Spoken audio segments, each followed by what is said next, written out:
A brilliant report from the Washington Post came out this week talking about all of the voter fraud cases that the Trump team, that Fox News, that all these conservative websites, Daily Signal, have been putting out there for almost an entire year now.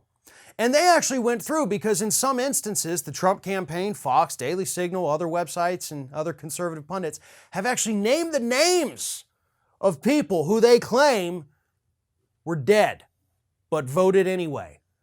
So the Washington Post said, all right, let's put this to rest. Let's find out if this is accurate. And it turns out that in damn near all of these cases, the person either actually wasn't dead and conservatives were wrong, or, it actually was voter fraud, but it was a Republican who committed the voter fraud.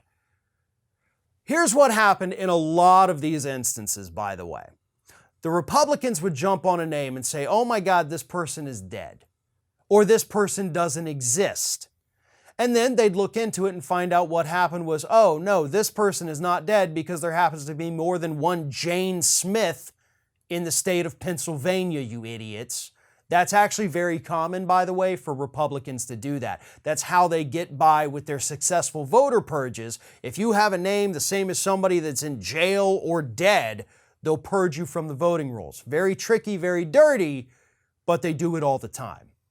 And then in other instances, they would say, well, this person's name doesn't match the voting rolls, but they voted anyway.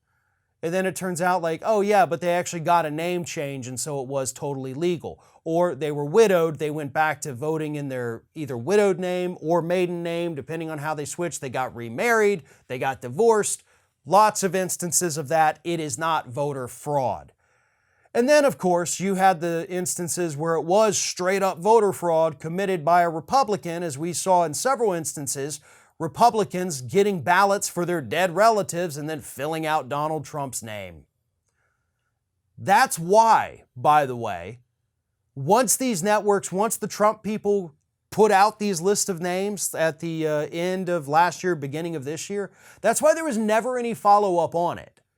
Right? They put this stuff out there, they make a big stink about it, and then they never talk about it again because they know it's not real or because they know it's going to make their own party look pretty dang bad.